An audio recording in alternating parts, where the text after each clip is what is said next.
नमस्कार. पुन्हा एकदा तुमचं स्वागत आहे आजच्या व्हिडिओमध्ये. आज मी एक बडा ख्याल तुमच्या समोर सादर करणार आहे. सादर म्हणजे एक नवीन रागाची तुम्हाला ओळख करून देणार आहे आणि त्या रागाचं नाव आहे राग बागेश्री. हा राग तुम्ही नक्कीच ऐकला असणार, कारण मी राग बागेश्रीचा एक छोटा ख्यालचाही व्हिडिओ दिला आहे. तर आज आपण राग बागेश्री मध्ये मोठा ख्याल करणार आहोत. जसा राग बागेश्री सुंदर होता छोटा ख्याल मध्ये, तसाच हा बडा ख्याल मध्ये खूप छान आहे राग. तर चला ची इन्फॉर्मेशन बघून आपण आरोह अवरोह गाऊया व या रागामध्ये आपण काय काय गाणार आहोत तेही बघू. त्याची माहिती या रागाबद्दल काय सांगते की हा राग काफी थाटातून उत्पन्न झालेला आहे. या रागात ग आणि नी, गांधार आणि निषाद हे दोन्ही स्वर कोमल लागतात. काही जण अवरोह मध्ये प घेतात तर काही जण पूर्ण रागामध्ये प हा वर्जित स्वर मानतात. आरोह मध्ये रे वर्जित आहे, अवरोह मध्ये संपूर्ण स्वर आहे शिवाय प. या रागाची जाती म्हणून ओढव संपूर्ण होते. मग पुन्हा या रागाची गाण्याची वेळ रात्रीचा दुसरा प्रहर आहे. तर चला आता आपण याचे आरोह अवरोह गाऊया.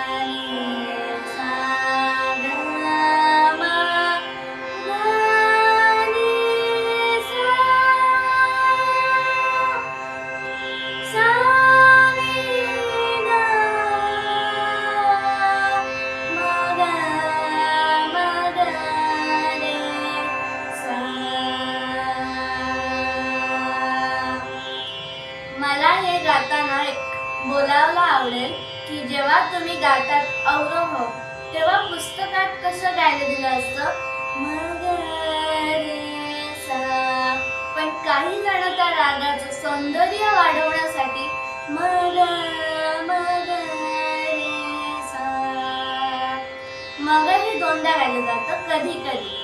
तर आपण मग एकदाही गाऊ शकतो व बघ दोनदाही गाऊ शकतो. तर चला पुन्हा एकदा हे अवरोह अवरोह सादर करून घेऊ.